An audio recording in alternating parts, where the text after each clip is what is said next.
Welcome to the Cheating Secrets channel. It was 9 o'clock in the evening when Bill finally made up his mind and went upstairs to the bedroom.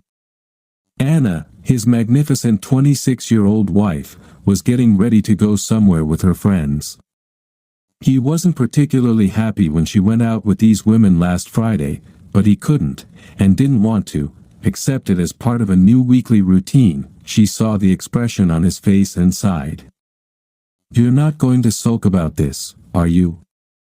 He nodded toward the tiny dress laid out on the bed and the sensual sky blue lingerie she was wearing. She looked strikingly alluring in them. "I haven't seen these before," he said. She looked a bit embarrassed. "Well, yes.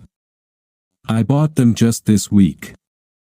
He pondered for a moment, then went to the bathroom, returning with her lingerie from the laundry basket. "So, is this normal for a husband?" he asked, pointing to a very plain, unremarkable set of bra and panties he was holding.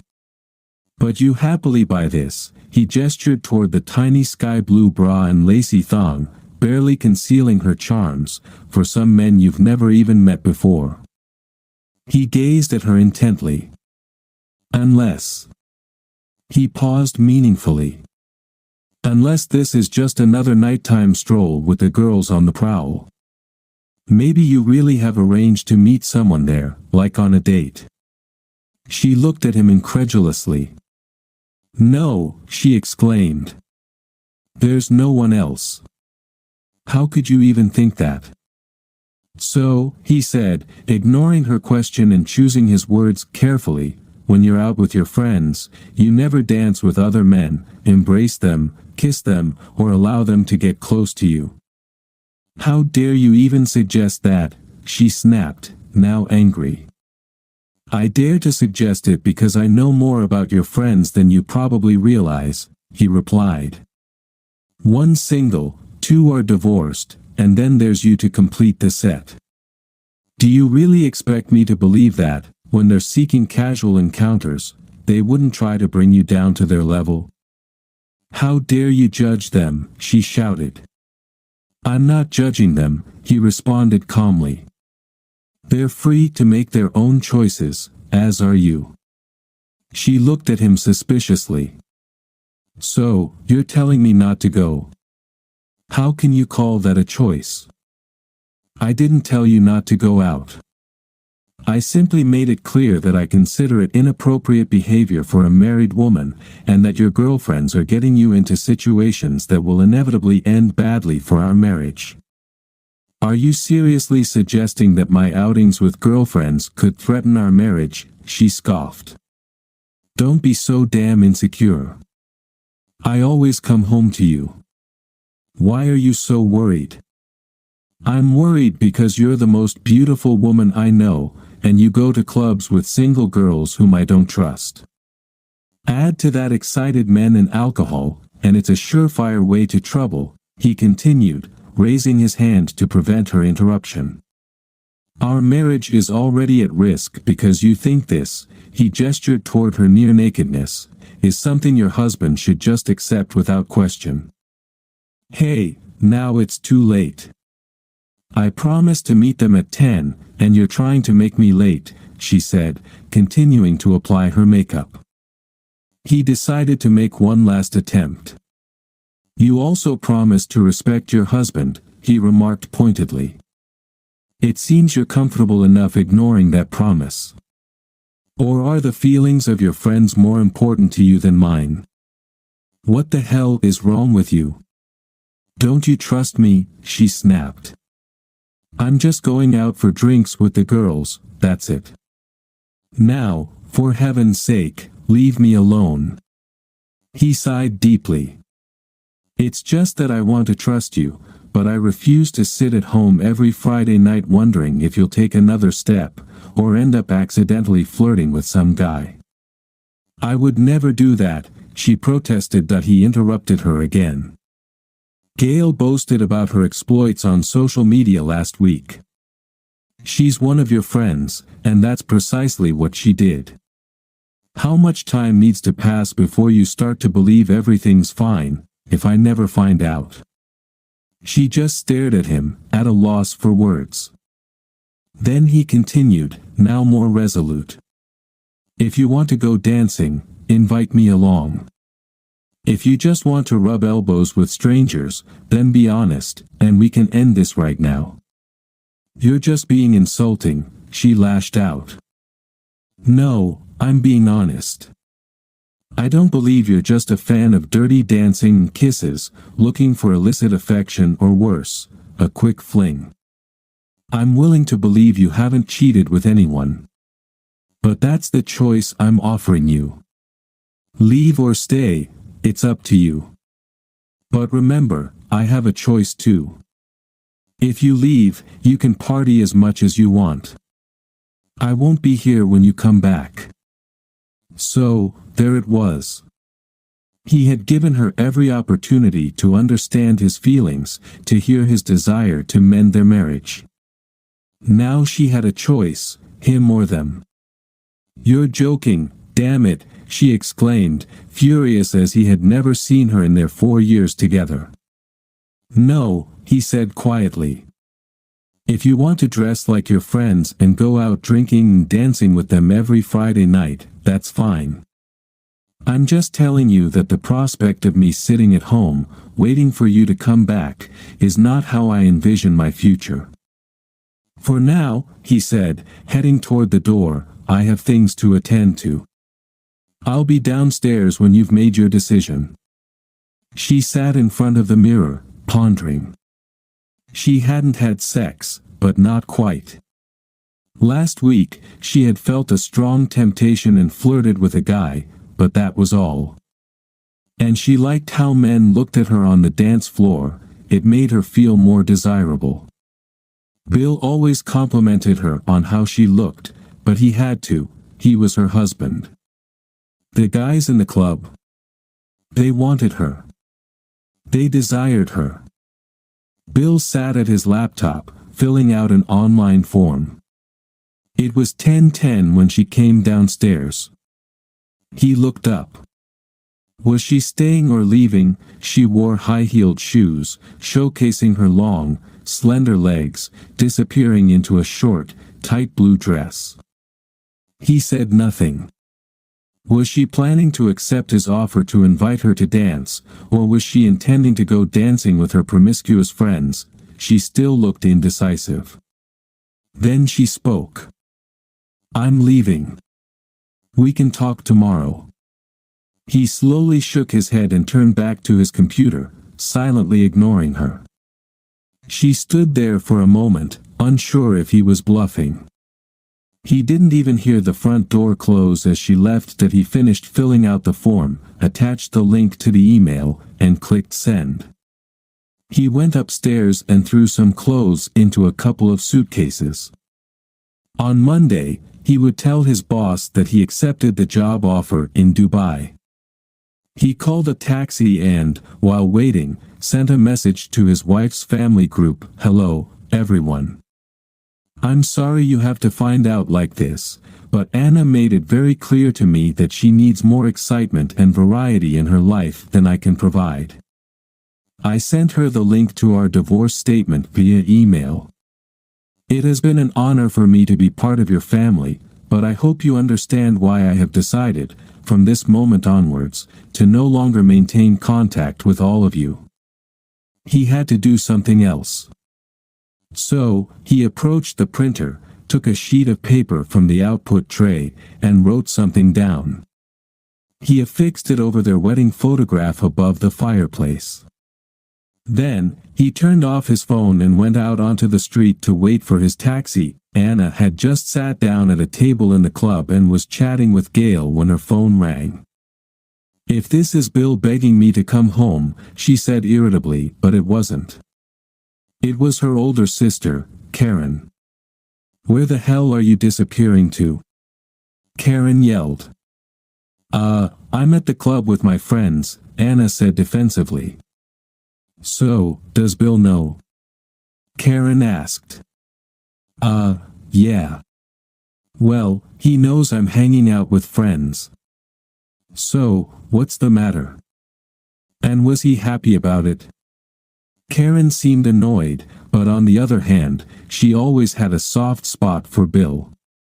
No, he wasn't pleased, but I told him we'd talk about it tomorrow. Well, good luck with that, you fool. He dumped you. If you don't believe it, check your email. Gail watched in astonishment as Anna frantically tried to open her email app on her phone. Even in the dim lighting of the nightclub, she could see her friend visibly pale. Anna noticed the message sent to her family. It must have been the reason for Karen's call. Then her phone rang again. Thank God, it's Bill, she thought. But no, it was her father. What did you say to Bill? Her father demanded. This man treated you like a queen, and you wanted more. No, Dad, it's not like that. I just felt trapped. I needed just one night a week, you know, to be myself. You're in a damn nightclub. Your husband just dumped you, and you're going to damn nightclubs? He asked incredulously. Her father was clearly furious. He had never cursed like this in front of his family before. What could she say? She was in the club. It was obvious from the background noise. No, Dad. He must have decided something after I left. Dad? Dad? He hung up. Anna grabbed her purse and phone and hurried to the exit, completely ignoring Gail and not noticing her two other friends as she passed them. On the street, she found a taxi and was home within 15 minutes. On the way, she tried to call her husband, but his phone went straight to voicemail. The house was quiet and deserted. She kicked off her shoes and rushed upstairs. Most of his clothes and shaving kit were gone. She went downstairs, his phone, laptop, wallet, all gone as well. Back upstairs, she found that his passport was also missing. He had warned her, no ambiguity, no room for misinterpretation. If she left that night, she would return home to an empty house. She knew he hated lies. In the past, he had been betrayed by a girl, and he placed honesty above all else. He did exactly as he said. Anna descended the stairs in complete bewilderment. An hour ago, she was married, now they were separated. Less than a year later, they would be divorced, all because she went dancing. Then she saw the photograph above the fireplace. Something was off. When she saw what he had done, she felt like she was going to be sick. It was a picture from someone's social media profile. It showed a young man on one knee proposing to his girlfriend, but there, in the background, was Anna kissing some guy while he fondled her breasts. In big black letters at the bottom, Bill had written, "Liar." Story 2. Stay alert. That's what our high school football coach used to tell us at every practice. I played defense, and he taught me a double skill, anticipating and keeping a close eye on my opponent. Knowing what to expect was the key to a successful defense. I wasn't that great, but I still managed to earn a full scholarship to an NCAA Division III college, where I majored in business. During my junior year, I was paired with Lucille for a project, a slightly plump, red-haired girl with a sociable personality. As they say, one thing led to another, passions flared, and after graduation, we got married that summer. Our junior year project was good enough to land us both internships at one of the city's major companies, she in the sales department, and I in accounting. For the astute reader, that's all you need to understand the strengths of our personalities. We love our girls, and after the third one, we gave up trying for a boy. A little over a year ago, the last of them left the nest, and after 24 years of breakfasts and dinners together, the house became eerily quiet. After a week of such silence, I decided we needed to do something, so I planned a getaway for Lucille and me to the Smoky Mountains, near Gatlinburg. We both enjoy country music, so I figured we might catch a performance by an artist on their way to fame, or away from it. The many leaf-covered mountain trails would give us a chance to put our hiking boots to good use. A cozy cabin with a king-size bed, I hoped, would complete our reconnection. It worked. We had a wonderful time, laughing, smiling, dancing, and holding each other. We reminisced about the missteps and bright moments of those years, and we were too busy preparing for the next milestone to stop and smell the roses in our lives. The cabin had a hot tub on the porch, which we thoroughly enjoyed, not to mention how often we used it. About a month after we returned, breakfasts and dinners reached a new level. Well, friendly is probably the best word to describe it. Our love life remained on its renewed level, and I made it a habit to take Lucille on pleasant outings every 2 or 3 weekends. Life as empty nesters was wonderful until the annual company Christmas party. Lucille, working in sales, seems to know everyone, while I, working in accounting, know very few people, and I'm not in any hurry to change that. Being comfortable in my own skin, I saw no reason to chat about trivial things like other people's kids, their school grades, and so on. If the conversation turned to incompetent NBA referees or how mega-college sports programs exploit student athletes, I'd gladly join in and add a few drops of sarcasm. At corporate events, we typically went our separate ways and later shared stories, which often transitioned into foreplay in the real game afterward. However, something felt off this year. Due to layoffs, the shift to remote work, and a variety of other reasons, my usual crowd had thinned out. I wandered around, glancing at what was going on, secretly wondering which group Lucille was hanging out with. I couldn't find her. I cornered Abby, one of her coworkers. "Have you seen Lucille?" She glanced down and away. No. She was here just a minute ago with Brent and Kevin. Brent Masters is her boss, and Kevin is another coworker. Abby's unusual behavior made the hair on the back of my neck stand up. Then, the 3 of them walked in from outside, laughing, fully dressed, and holding drinks in their hands. I tried to convince myself not to jump to conclusions. I caught her eye from across the room. She brightened and headed toward me. "Hey, Duncan." Decided to return to the real world. This was followed by a kiss on the cheek, not exactly the kind of behavior you'd expect from someone hiding something. Actually, yes. I wanted to see how my other half enjoys herself.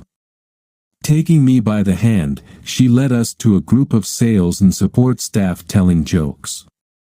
Charming.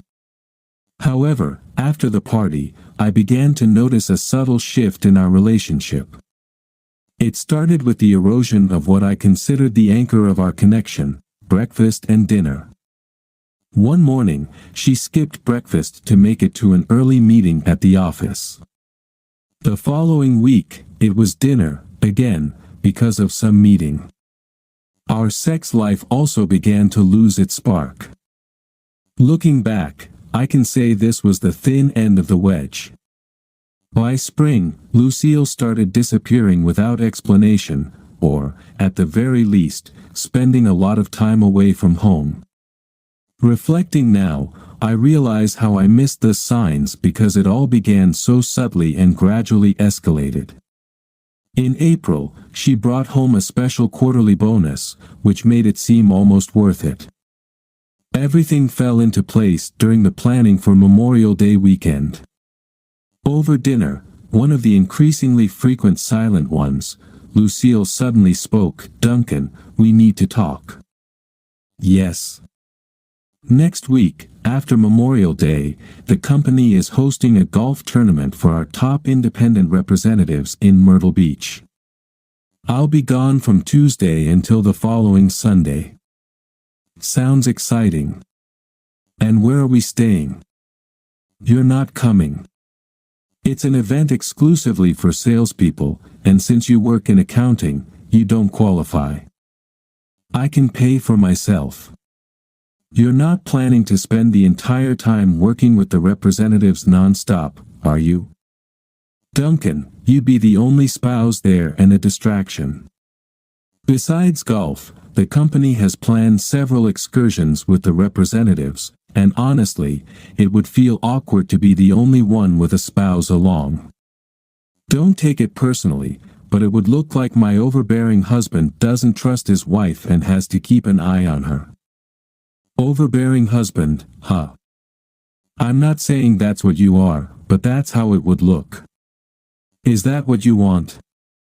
Lucille, what about our plans to take the girls to Keys? Oh, damn, you're right. I completely forgot about that. Well, and? She shook her head. I'm really sorry. This is a corporate event, and even if I had remembered, I'd still have to go. Can't we reschedule? The girls have already made their plans for the summer. Why don't you reschedule for Brent? It wouldn't be the first time you've gone out of your way for him, or slept with him. She leaned back, her mouth dropping open like a pufferfish stranded on land. What the hell are you talking about? I'm talking about how, after the Christmas party, you and Brent started having lunch together several times a week, at first with others, but then alone. About how your first meeting at the Pleasant Night motel happened the day before Valentine's Day. Since then, you've been having weekly sex marathons at various motels, planning to leave me and Sheila, his wife, after Memorial Day under the excuse of these golf tournaments. Fear, awe, guilt, and surprise flickered across Lucille's face. Where are you getting these crazy ideas? You either forgot or didn't know that Brent is a serial womanizer. That means he's already been involved with several other women in your department. You're just the latest in the lineup. Hell hath no fury like a woman scorned, and to deal with you, he tossed Brenda Thomas aside. Bad move. She's never liked you because you're better than her, and you flaunt it. Everyone knows you're the most beautiful woman in the sales department, but Brent became a killer when he dumped her right before Valentine's Day to climb all over you. She had to spend that romantic holiday alone, rejected and bitter. Still burning with rage over Brent's cold-blooded betrayal, Brenda sought me out during the company's Valentine's Day lunch and spilled everything. You were so caught up with your new boyfriend that you didn't even notice. She brought me up to speed on his tactics, his favorite restaurants, the days he can slip away without raising his wife's suspicions, and, oh, his plans for your little excursion. She's in sales too, and she mentioned that after Memorial Day, there won't be any meetings with company representatives. I paused. You did know that your pal Brent is married, didn't you? To Madison, who used to compete in beauty pageants.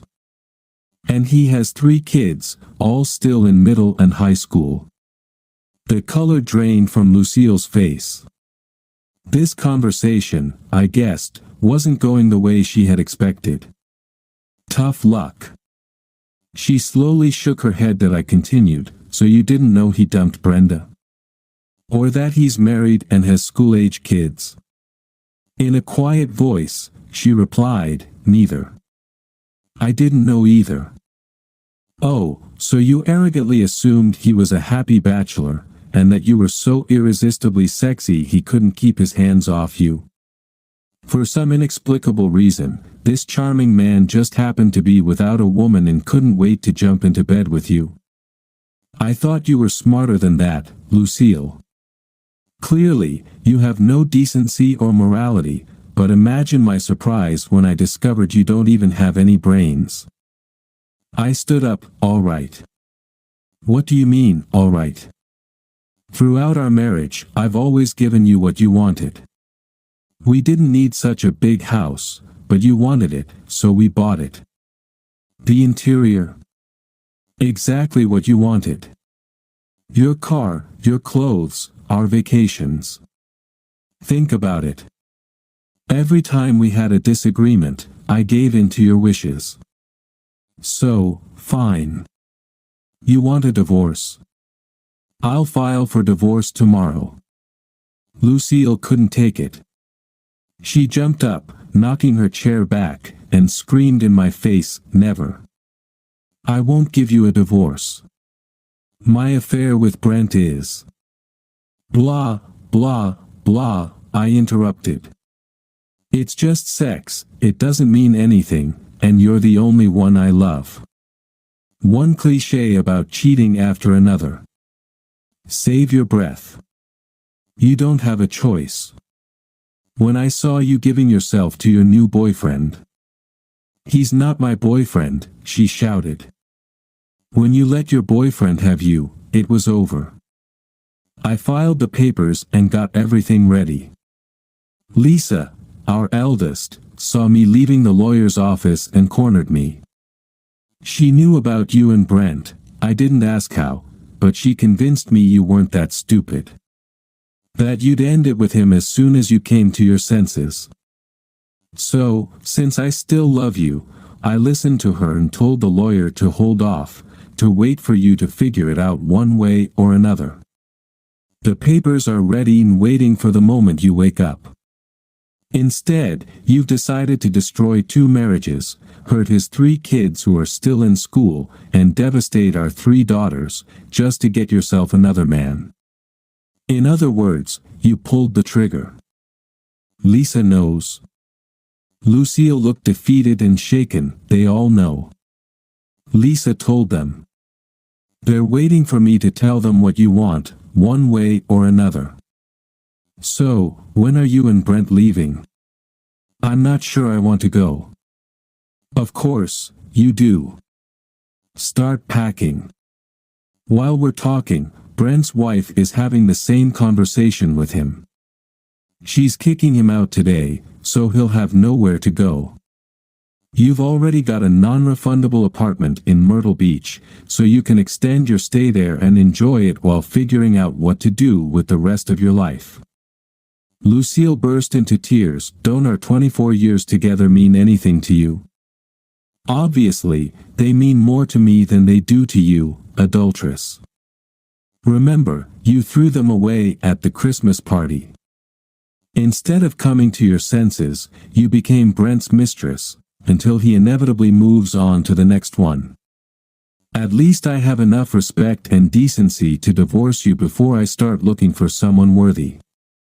Women like that still exist, and I believe I deserve one. What about me? You don't meet the criteria. Thank you for listening until the end. See you in the next episode of Cheating Secrets. Take care of yourself and your loved ones. Goodbye.